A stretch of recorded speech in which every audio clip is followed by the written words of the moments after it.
Hey YouTube, I am Leo, and today we're going to ask ChatGPT which one is the best heat pump to heat your house with. Okay, so let's begin. Here's the list of our heat pumps. Now, before we continue, I ask you to please like this video if you enjoy it, and I'm sure you will. Subscribe to the channel, ask your questions in the comment section below, because I'm sure you will have a ton of questions after watching this video, and your support really helps me grow the channel. So I would really appreciate that. With that said, let's begin. So here's the table of a bunch of heat pumps. Now, these are all 20 SEER models, meaning they're top of the line from each manufacturer, or in the case of Lennox and Bosch, there's 2 models from each manufacturer. But these are top of the top. You know, there isn't anything better from each of these manufacturers at current point in time. This is end of 2023.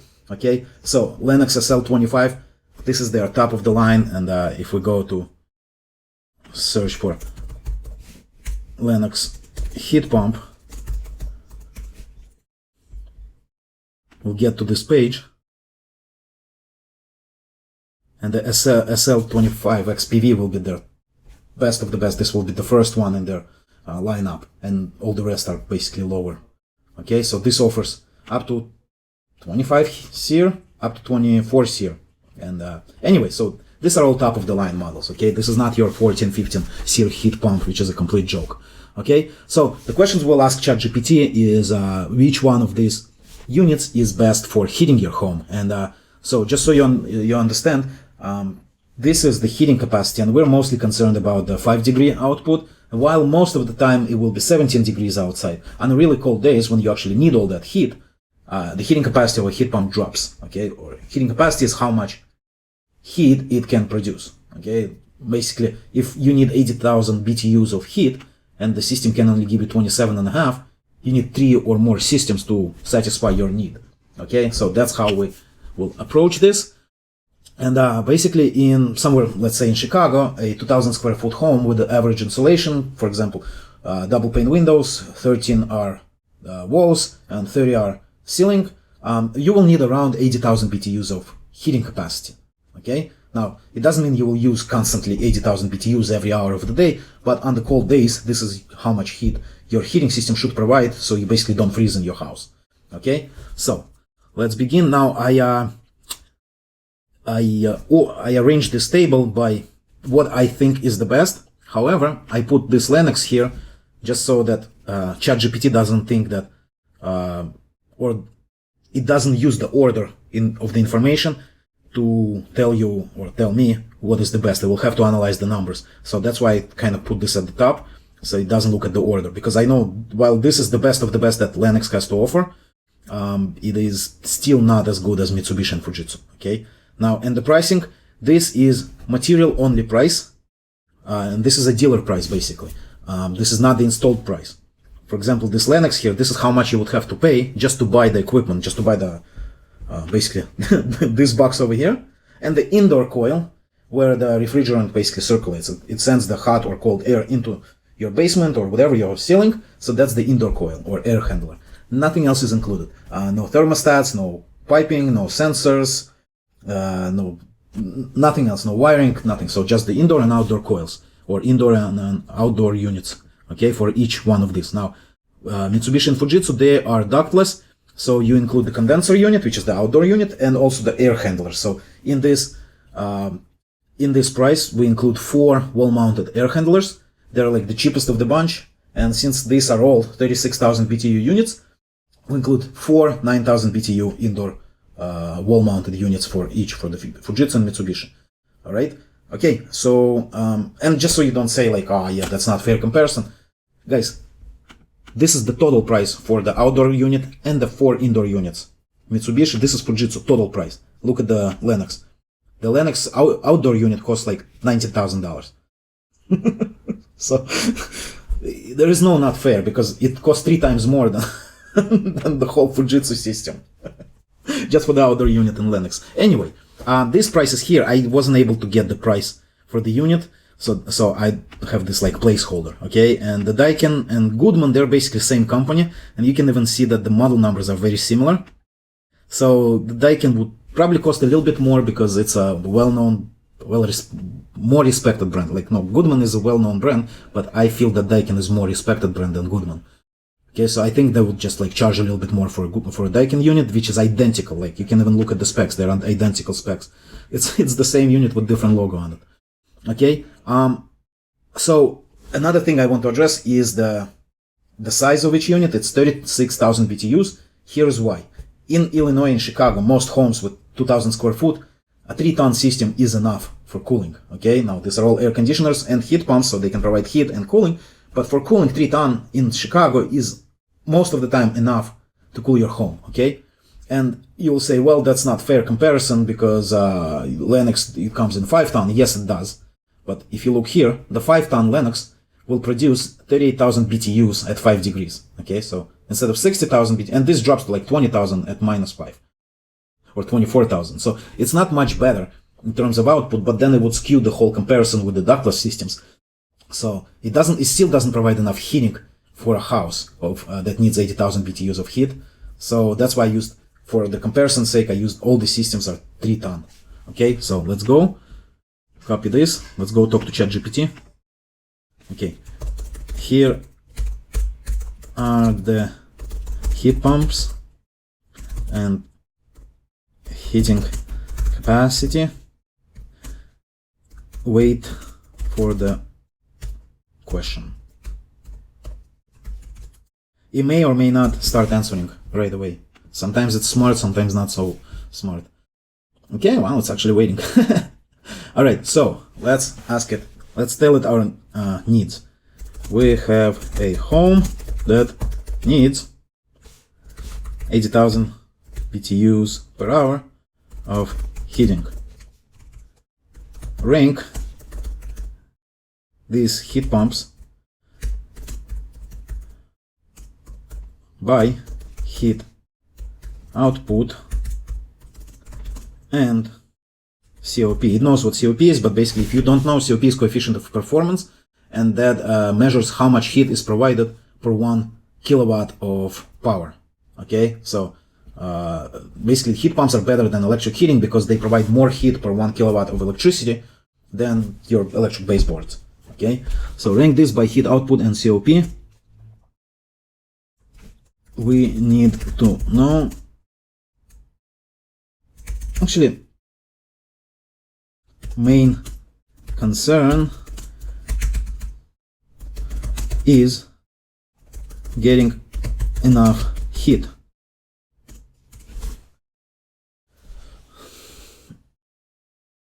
And it will rank. Now, again, as I said, I put the Lennox SL25 at the top, just kind of not to give it hints that Mitsubishi and Fujitsu should be the best ranked systems, but it will figure it out. So let's see which one, the ChatGPT, which thinks which heat pump is the best. We should probably tell it to concentrate on 5-degree outdoor temperature. Now, while it's calculating its stuff, I will explain what these numbers mean in case you're not familiar with this. So when it's 17 degrees outside, this is how much heat each model can provide. So it's this column right here, okay? And as it gets colder, heat pumps can generate less heat and their efficiency drops. Okay, so you can see the power consumption is almost the same, whereas the heat output is significantly different or significantly smaller at 5 degrees. And so while most of the time it should be around 17 degrees in Chicago in the winter, and that the winter includes October and March, okay, not just January and February. So winter is like the whole season. But when it's really cold, that's when you need the heat. And if you don't have enough heat output for the whole month of February, it doesn't matter how good the heat pump is during March or October. You're freezing in February and January. So it's very important to have enough heat output during the colder months. Okay, so here's the ranking. So at 17 degrees, the Mitsubishi and Fujitsu are number 1 and 2. And the difference is basically that Mitsubishi has slightly more heat output at 17 degrees. However, Fujitsu has a slightly higher COP, almost 3 COP. Okay, and then Lennox SL25, again, top of the line, comes a distant third because it has about 20% less heat output than both of these guys, and COP is almost 30% lower. Okay, now give me rankings ranks for 5 degrees.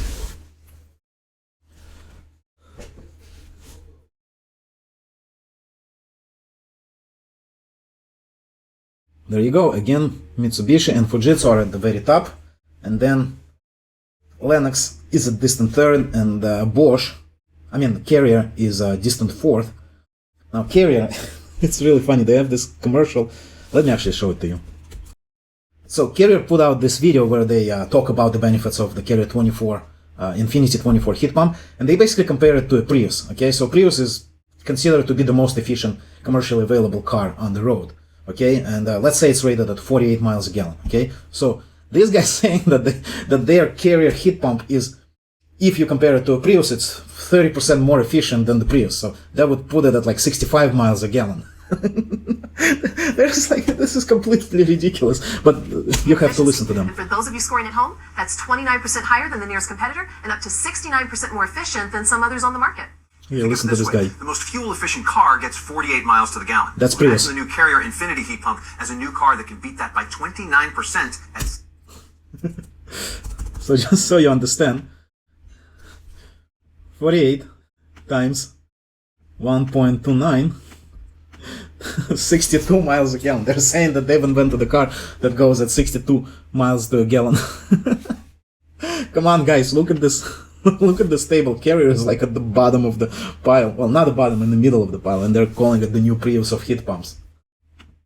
It's ranked at number 4. Okay? Prius of the heat pumps. That was just something funny. When I watched that video, I almost fell off my chair. Anyway, so these are the rankings for 5 degrees, and again, Mitsubishi and Fujitsu there, they have a much better heat output at very respectable 2 COP. And now let's rank these by heat output and cost. We need to meet our 80k BTU per hour goal. So we'll probably run how many systems you would need, and let's see. I don't know what it will come up with. But if I was ChatGPT, I would basically because we have the costs over here, and to meet our 80,000 goal, you would need 2 of these Mitsubishis and close to, maybe Fujitsu, 2 of them, maybe not enough at 5 degrees, because really the target temperature should be -5, and then it drops to 28,000 BTUs, give or take. And so then you really need 3 of them. So let's see what it comes up with. These systems here, it should calculate about 3 of them. So this cost times 3. Again, guys, this is only material cost and doesn't include all the accessories. It's only the cost to buy the system itself. And the Lennox does not include the furnace in this price. None of them include the furnace. All right, they're all just the heat pump and the indoor air handler. Come on, why it's taking you so long? Oh, yeah. Let's hide all the results and see what the human readable results. To achieve the 80,000 BTUs of heating at 5 degrees, I will tell you that you need 3 of each system and give you an approximate material cost. 2.2. Ah, come on.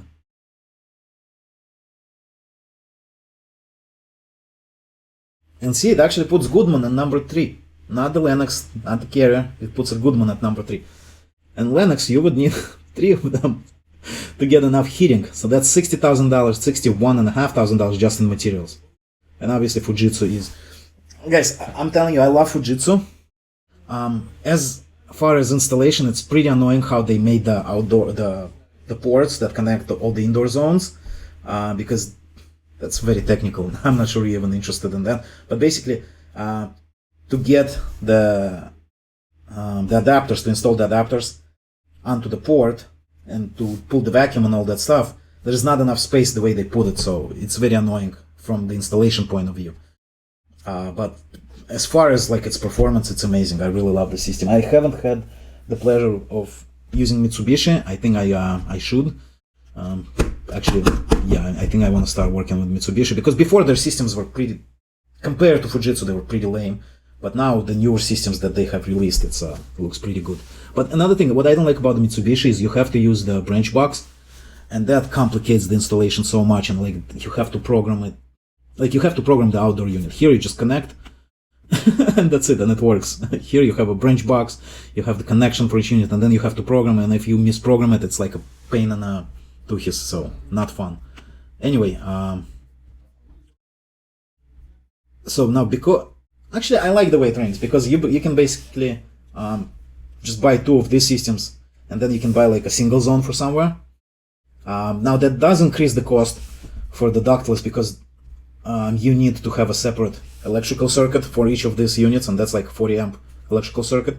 But you would need 4 of them for a Goodman, 4 of them for a carrier.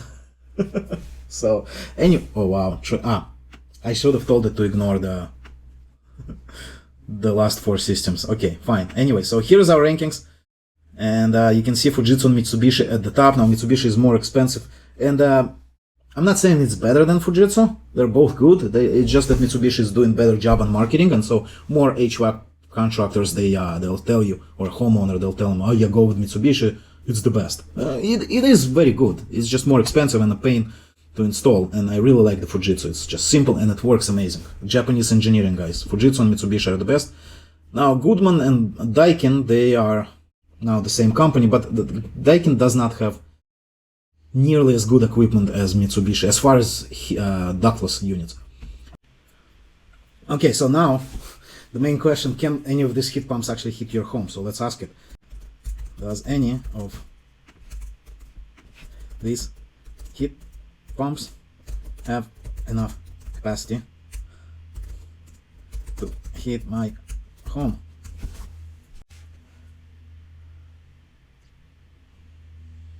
Based on the heating capacity of 5 degrees you provided, none of these listed heat pump models can individually meet the 80,000 BTU requirement for your home. There you go, guys. None of them can. So why all these green, I don't even know what to call them, the people that tell you to install the heat pump, why all of them are telling you that, go with the heat pump, when you clearly need either a backup system, which is a furnace, and then you still burn the gas, or just install 3 of them. And you'll have enough heating capacity. Why am I comparing ductless with central? Because that's what most people will want. Most people will want central, and the point I'm trying to make is that ductless is much better. Now, maybe not aesthetically, because like you'll have your indoor unit on the wall, and the missus might say that looks ugly, get the thing out of here.